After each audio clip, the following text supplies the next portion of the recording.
and we had completed till verse 17. Now, we were talking about the enlightened people or the yogis who are on the path towards liberation. Now, today what we are going to do is understand how they get liberated in this world. Basically, there is a pathway, there is a way of living their bodies in this world. And that is advisable for these enlightened masters.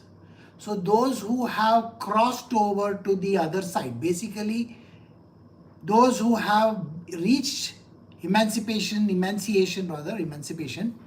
and they have attained a certain stature in the spiritual domain. How do they traverse from their body inwards? Like they are, ensconced in their body, they are cocooned in their body. So from there, the Jivatma has to release itself. How does that happen? And what are the criteria? Some amount of criteria will be given in the beginning. So let us see. So we are doing Srimad Bhagavatam, Canto 2, Chapter 2, verse 18 onwards. The spiritualists desire to avoid everything godless, for they know that the supreme situation in which everything is related with the Supreme Lord Vishnu. Therefore, a pure devotee who is in absolute harmony with the God does not create perplexities, but worships the lotus feet of the Lord at every moment, taking them into his heart. So yesterday we learnt about how to see God within the core of our heart. The way in which these enlightened masters actually worship him. There are two ways of worshipping him. One is visualization as the Virat Swarupa. And the second one is to see the Lord in the heart. That means Sri Krishna is lying in the heart. He is approximately around 8 inches in length. And how visualization of that? And prayer to him from foot. It has to be starting from foot to the head. How does this visualization happen for these people? That is the enlightened people or those who have gone beyond the spiritualist. Those who have attained perfection in this world. Now today what we are doing is we have to understand how these people have to leave their body. So the idea of leaving the body means we are not supposed to be bothered about other things. Now think about it in this way. Somebody is dying and he is bothered about his properties, his children, his wife, his cows or goats or whatever possession that he has. He is bothered about his house. Who is going to take this house? Who is going to take my property? Who is going to have these bank accounts? This is what everybody is bothered about. What is going to happen to my wife after I die? I'm sure you understand, once you are dead, you are finished, you are gone, you are left. What is this wife you are talking about? And what is these children? And what is this house? And what is these other things? When you reincarnate, when you come back again, you may not even be in this country. You may be in some other country. You may have other set of parents. You may have parents. Now you may be born as a gorilla for all I care. What happens? Your parents are not going to be human beings, no? I'm sure. Think on those lines. What makes you think that you will be born as a human being? There is no guarantee. So where is the question of having the same parents and having the same wife and having the same children? It is not going to happen. Common sense will tell you your whole family is alive, you are dead. Then why are you bothered about those people? They are anyway going to fight. They all wait for your death. Everybody waits for the death of that person, whoever has money, property, this, that. The moment that person is dead, they are ready to lynch that place up. They will break it down into pieces and they will take everything away. This is a common thing which happens in everybody's life. But we are talking about enlightened people over here, those who have attained transcendental wisdom. Now, these people are not even supposed to think of anything. He is supposed to be in harmony with the divine. His thought process is only supposed to be connected to God, nothing else. He should not be bothered who is eating what, who is drinking what, whose property is it, what is going to happen. You are bothered about where the money comes from, Many a time people are there in the hospitals and all. They are worried. Who is going to pay this? Is my insurance paying this? Is my this paying that? You understand what is this? That death is terminal and whom nobody cares for you. And the moment you die, they are going to be bothered about, I had to spend so many lakhs of rupees on this person, He may be your father, your mother, or whoever it might be. Human beings are heartless. When the person is dead and gone, we are counting money. I had to spend so much for this person's care. And here, as the enlightened people are not supposed to be bothered. They do not create perplexities. The meaning of the word perplexity is what is going to happen? Who is going to take care of my wife, my children, my family, my this? These are called perplexities. Why are you bothered about perplexities when you are just about to die? Got the point or no? Oh, have I? Like you may be the king of some land and you are bothered about who is going to come after me. Who is going to have my property? It is such a common thing. Today, there are thousands and thousands of people who die every single day. Most of them die intestate. They don't leave a will behind. If you leave a will behind, if one person gets even 1 paisa more than the other, that means 1 rupee more than the other, they are going to fight amongst each other. If you don't write the will, that also is a problem. So if you have written a will giving property to one person and one person is getting less, after you are dead, they are going to curse you. They are going to talk all ill about you after you are dead. Similarly, if you don't write a will, now let us say you have never written a will and you don't write and you die. They will be saying a lot of bad words to you simply because you should have left the correct thing in place, isn't it? Why is it that you have not maintained your bank account books? Why is it that you have not done this? Why have you nominated? Why haven't you nominated? Why is it that your insurance policy is expired? You understand all these things? They are anyway going to speak ill about you because money is the biggest evil. And emotions are bigger evil than money. So these transcendentalists, or as we call the spiritual enlightened people, they are not supposed to get into these kind of perplexities. They should worship the lotus feet of the Lord every moment, taking it in their heart. So like I had explained yesterday, they are supposed to only look at the feet of the Lord and just keep on praying so that their passage is good. Verse 19, by the strength of this knowledge, one should be well situated in absolute realization and thus be able to extinguish all material desires. One should then give up the material body by blocking the air hole through which stool is evacuated with the heel of one's foot and by lifting the life air from one place to another in the 6 primary places. This is a technique. I am not going to give in-depth detail about these techniques, but simple explanation I will give you. There is a place between the anus and the genitals. Okay?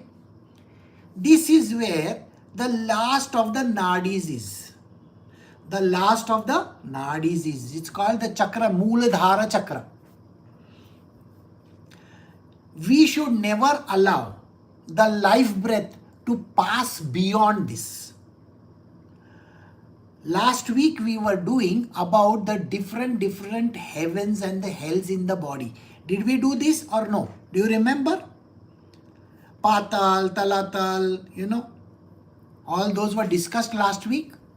So in that it is mentioned that near the hip bone is the last of the hells. That is where the first hell starts actually. Then we go downwards towards the feet. The bottom of the feet is the last of the hells. Above that is above your knee. Above your knee, which is basically where the half torso of the body is joining. At that point, there is this particular location where you are supposed to block the air, which simply says that you have to execute a bandha. Bandha means a knot. You know what a knot is, isn't it? You have seen all the scouts, how they tie a knot, and even in knot you tie. So what is this knot? Remember, when we breathe in,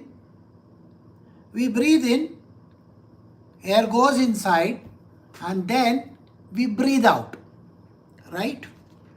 The breathing process happens only within the lungs. But the nadis trigger, which is the life force, as we say as prana, it is right from the top to the bottom. Okay, the prana moves all over the body.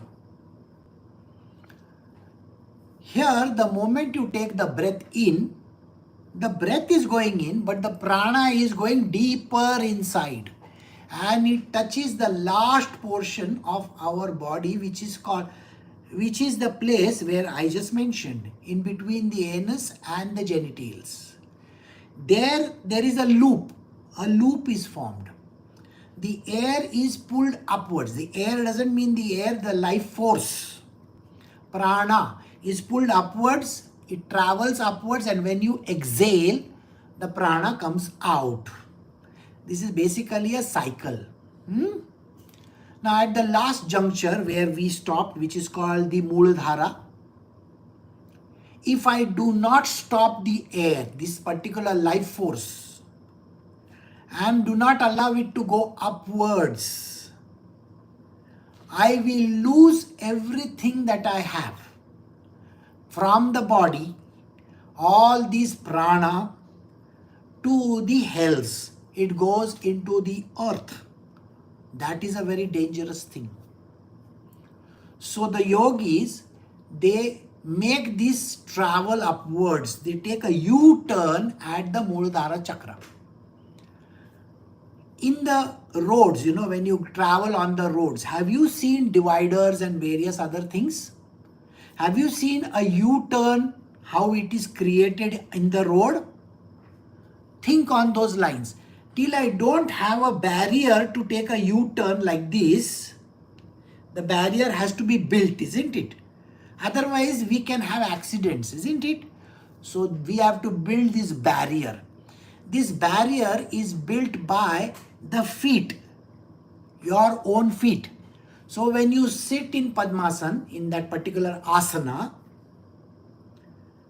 the portion of your feet, okay, this particular point where now your feet is like this, okay. So this portion of the feet is supposed to be placed at that particular juncture. The execution of the knot happens over there, which means you are blocking the flow like this. This is the flow going upwards like this, and you are blocking it with your feet.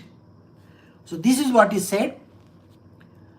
One should then give up, okay, by blocking the air hole through which stool is evacuated. Blocking the air hole from where stool is evacuated with the heel of one's foot. So you have to use the heel of that foot to block that place. It's very difficult, but you have to do it. And lifting the air from one place to another. So the air has to be lifted upwards, which means the prana has to travel upwards once again. So there are two nadis, the Ida and the Pingala. I don't have to tell you that. Then we have the Sushumna Nadi also.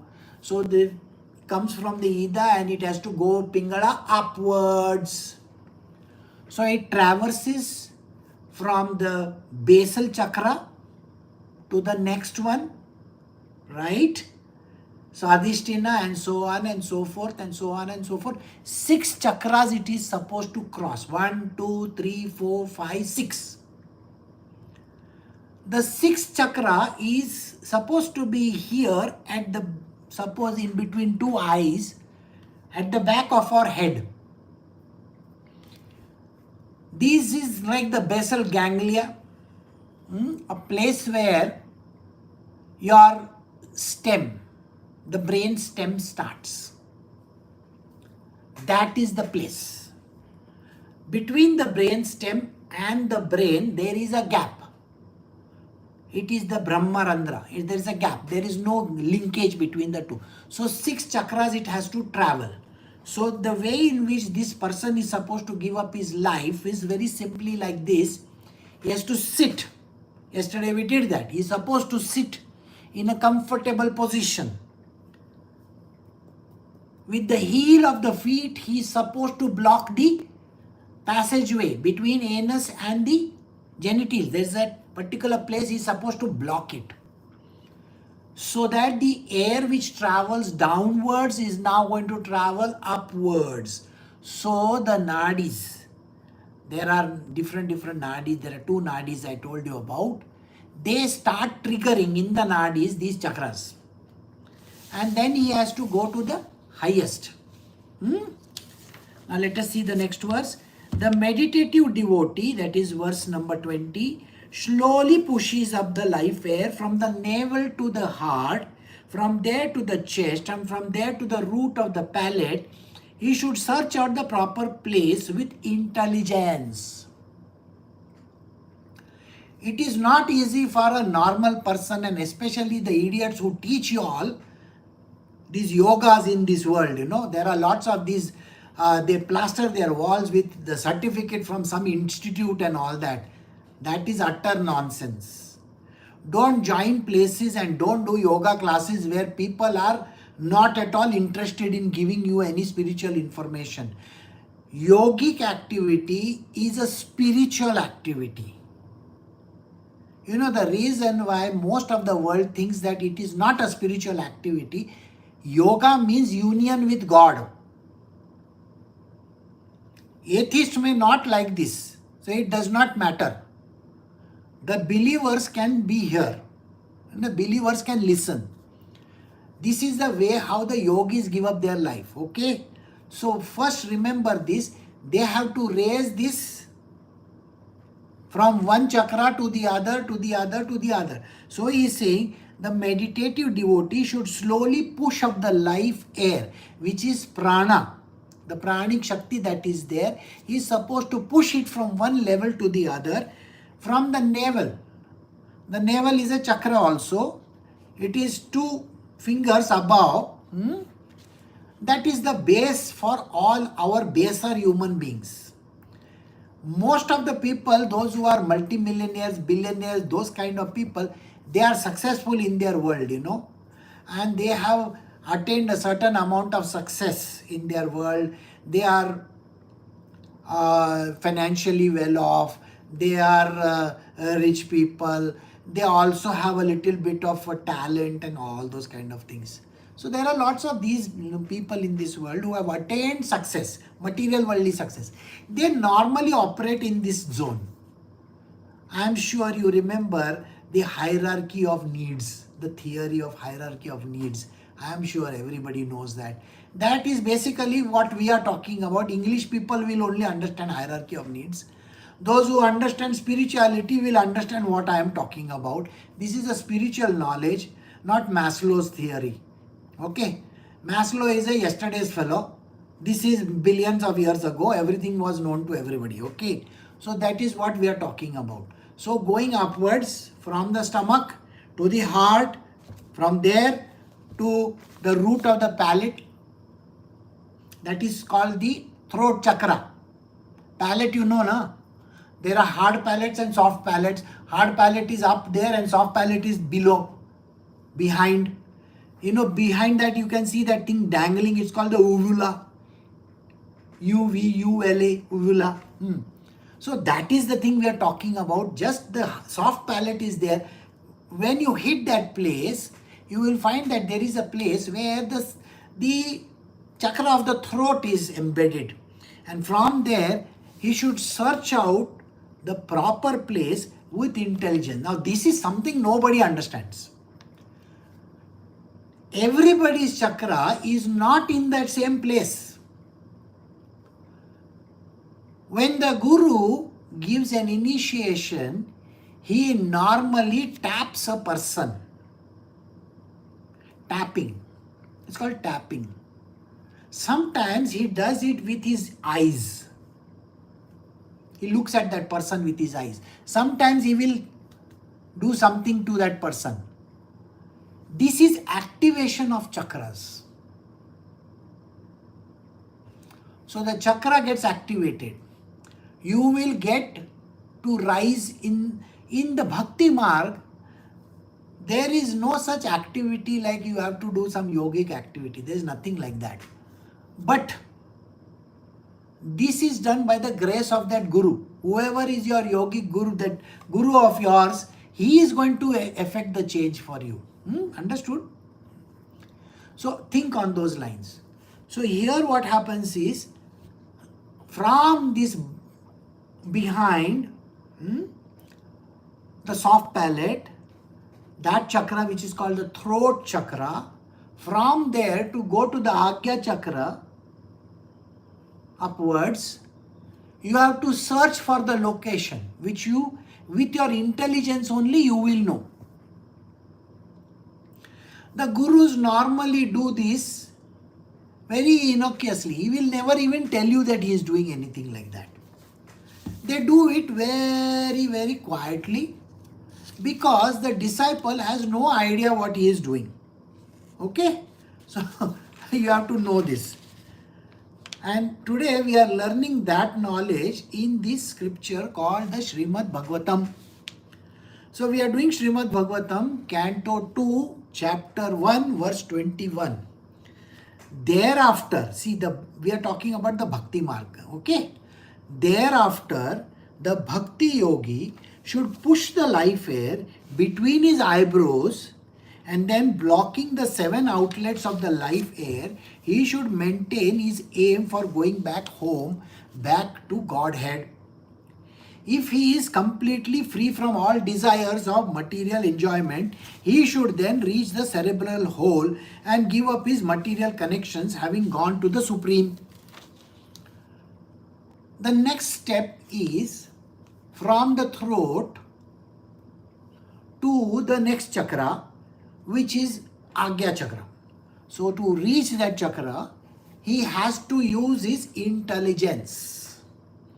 Once he reaches that, the rest of the gaps, he closes them off. They are closed with the bandha. Now you may want to know what is a bandha. A bandha is used many a times. It is taught by doctors. The women over here will understand what a Kegel exercise is. You know what a Kegel exercise is? If you don't know, go and look it up in the Google or someplace. They teach them how to close their anal sphincters and lock that place up, so that they can, it helps them push the baby outside later on. So they have to learn this practice. How to, they have a uterus. Basically, it's kind of a muscular structure which needs to have certain amount of push energy. So these exercises helps them quite a lot. When they execute this, they are actually executing the baser knot. Alright? This is something I will tell you. The reason most of the women and men, those who are undergoing a surgery of the lower part of the body, are given an enema or not given a food to eat before the operation and the whole place is shaved. I'm sure you know this. If you don't know, listen to it. The enema is given because the muscles, the anal sphincter and the other sphincters, other muscular places there around that place, they lose their muscularity and it suddenly releases. Those who are hanged, in ancient times these wild western movies are there. So when people were hanged, what used to happen? Their anal sphincters will open up and the entire poop will come out of their body. This is the reason why we have to practice that. So even in your normal life also, now you are going to be outside the whole day. Correct? And there is no place you can go to, for the bathroom anywhere or the washroom as they call it. There is no washroom nearby. So what do? Don't you hold it inside of you? So that once when you get the opportunity, you go and release it. That is what is the knot. K-N-O-T, knot. Closing.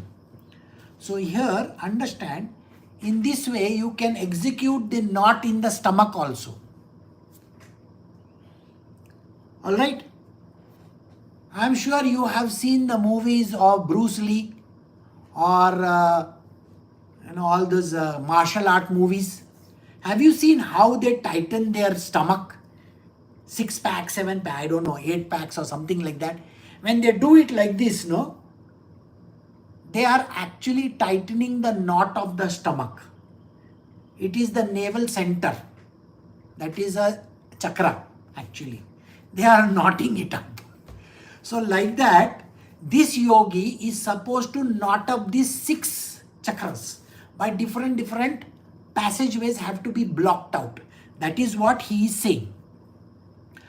The most important part over here is, if he is completely free from desires of material enjoyment. A yogi is not supposed to have any material enjoyments. Okay. Now, what are these material enjoyments? Okay, let me give you one example. One day I got a frantic call from a person. This person called me and said, Baba is being admitted to an ICU. He is dying, we are taking him to Hyderabad. This is Riyananda Baba. So whoever was the person who was calling me, now remember, most of the places over there talk in Telugu. I don't understand Telugu. So the person was speaking in English. And he called me and he said, Guruji, Baba is dying. He is in ICU. So I listened to that call. It came late in the night. And I told him, I said, don't bother. He is not going to die. There is some amount of work still left. So the person was a little skeptical, because when I speak like this, anybody is skeptical. They think some idiot is talking. So I told that person, I said, don't worry, your Baba is not going to be dying, okay? He's just making fun of you. 2 days later, Baba calls me up and says, I had a very good time over here. And he had gone to meet one of his devotees who was in Hyderabad. See, they never allowed Baba to go out, so he wanted to go to Hyderabad. So he ensured that he is driven in a ambulance to Hyderabad.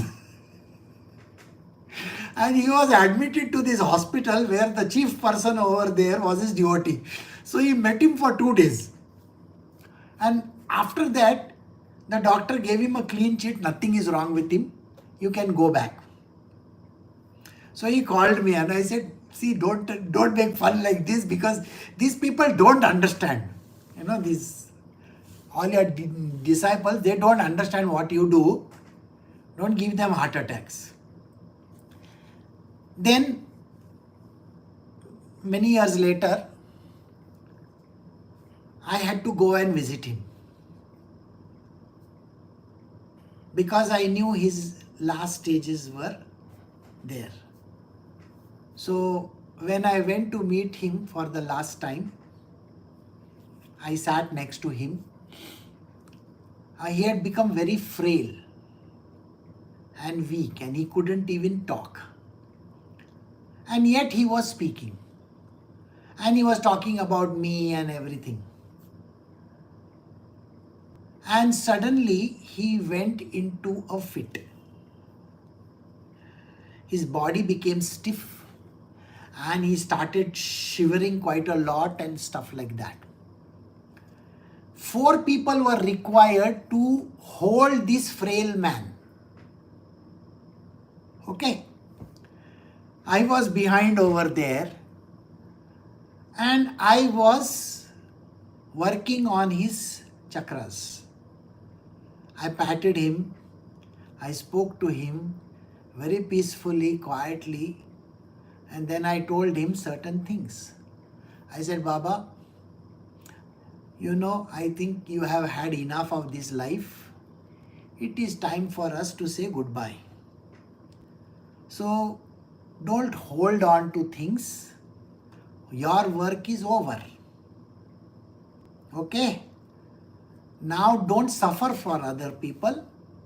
I want you to live peacefully and go.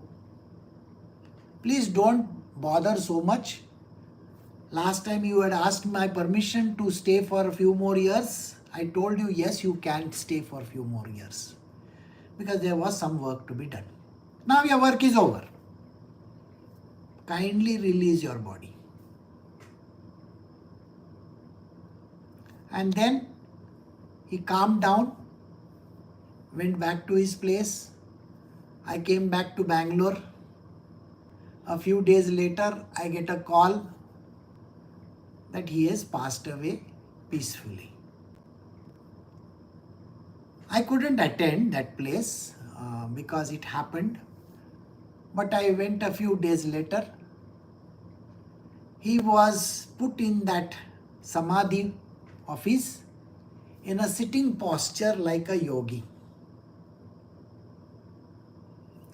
And very beautifully they have created a samadhi around his body.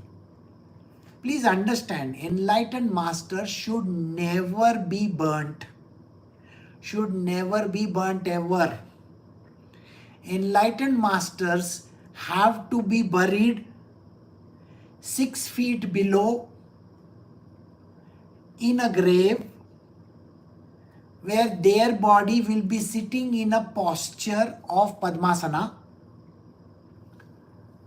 erect, straight, and then the whole place has to be covered up and a Samadhi Mandir has to be built on top of that. So Rihananda Baba's Samadhi is there today, which people can visit. So here is how a saint lives the body. There are methods, there are techniques which they adopt. Those who have no knowledge of this should not interfere in this. Because the rising of the Kundalini or the way how it works is a very, very deep subject which the enlightened masters know about. Don't try to go to some crook somewhere, because if your chakras get triggered, There is no way in which you can control them. Please remember this. Don't try stunts. Don't go anywhere. Don't try to take some kind of a knowledge from people. This is not a Tantra Vidya. Did you see what the first word said over here? Text 21. Srimad Bhagavatam, Canto 2, Chapter 2. The first word says, thereafter the bhakti yogi should push his life air. This is meant for the bhakti yogis only. Those who are on the path of bhakti marga. Not Tantra Vidya and all that. Please do not enter the domain of Tantra anywhere. It is extremely dangerous. If you do not have an enlightened master with you, do not take initiation. Do not get into these kind of nonsensical stuffs. Listening to YouTube videos and getting into all those kind of things, please avoid. Avoid. Better to be on the bhakti marg, on the marg of devotion than any other path. Okay, bhakti marg is the best. I just told you how this particular yogi has to be buried. Now, remember the reason why I told him you should live for a few more years, Riyananda Baba. Because there was some amount of work to be done. That work had to be completed. And because that work had to be completed, he had to live for a few more years before he could pass off. Alright? So there are certain material desires which they have to fulfill. Now, if they don't have any, then their job is to reach the cerebral hole. You see, when you have a baby, you put your finger over here. Can you see a soft spot here? That is actually the cerebral hole which we talk about. From there, the soul is released. The Jivatma goes away from there. However, a king, this is verse 22, if a yogi maintains a desire for improved material enjoyments like transference to the topmost planet, Brahmaloka, or achievement of eightfold perfections, travel in outer space with Vayayas, and the situation in one of the millions of planets that he has to take away with him, the materially molded mind and senses. Now, this is very important if the yogi has some job left to do, has some desire in him. The desire is that I want to visit this world. I want to go to Brahmaloka. I want to go to meet this one. I want to go to meet Shivji in Kailasha. I want to meet, say, Vishnu in his loka. Okay, something like that, some kind of a desire. Oh, I want to be on this planet.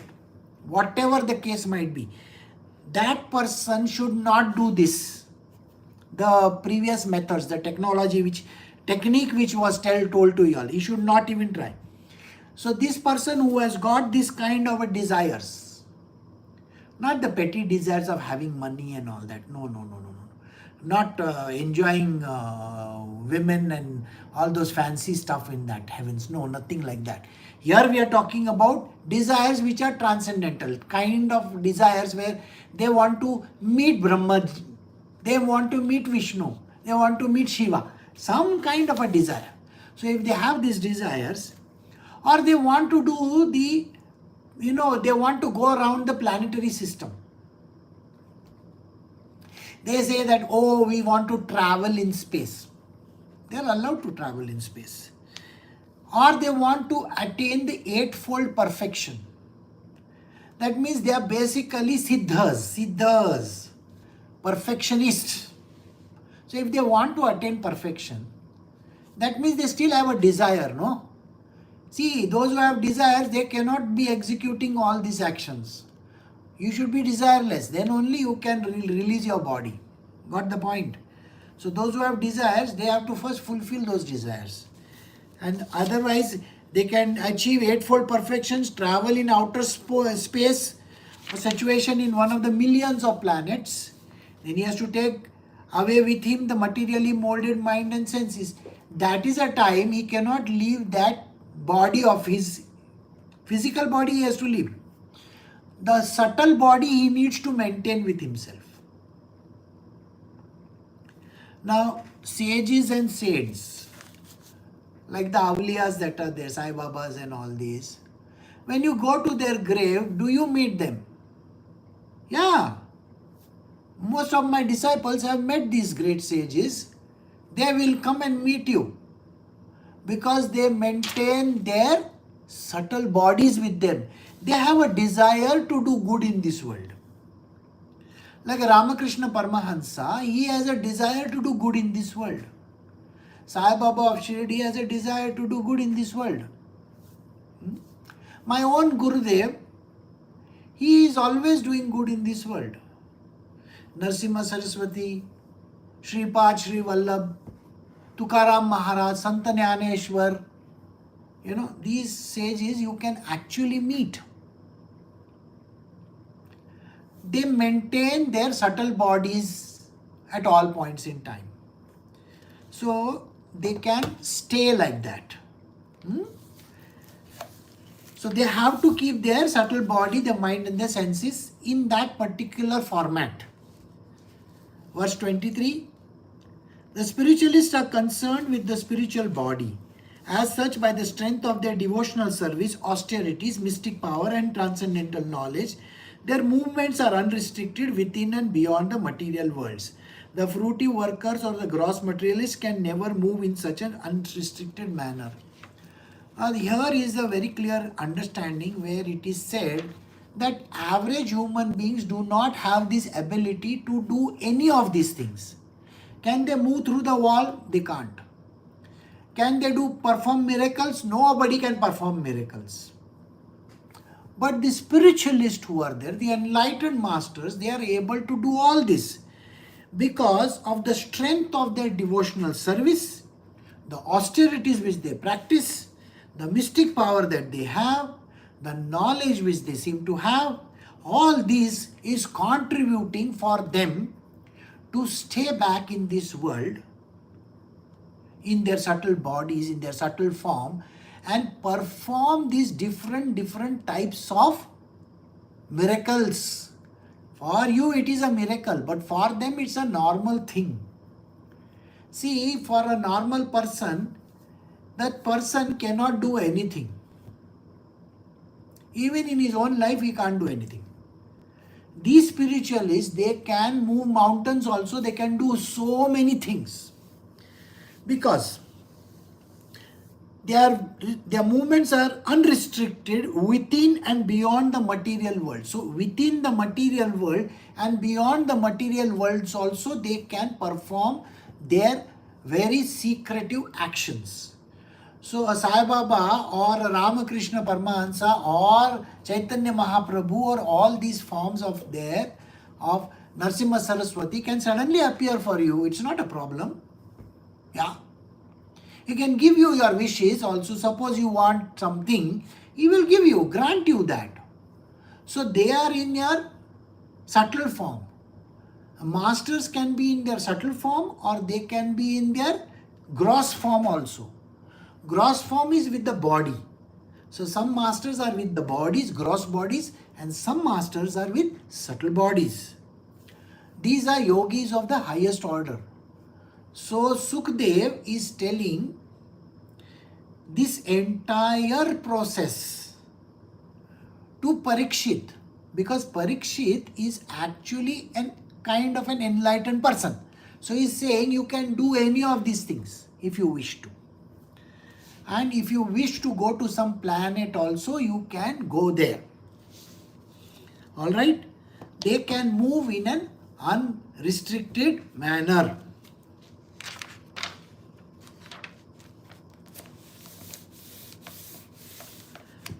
Now we will stop over here because tomorrow we will do about the different worlds. This is the planetary systems that we are going to do.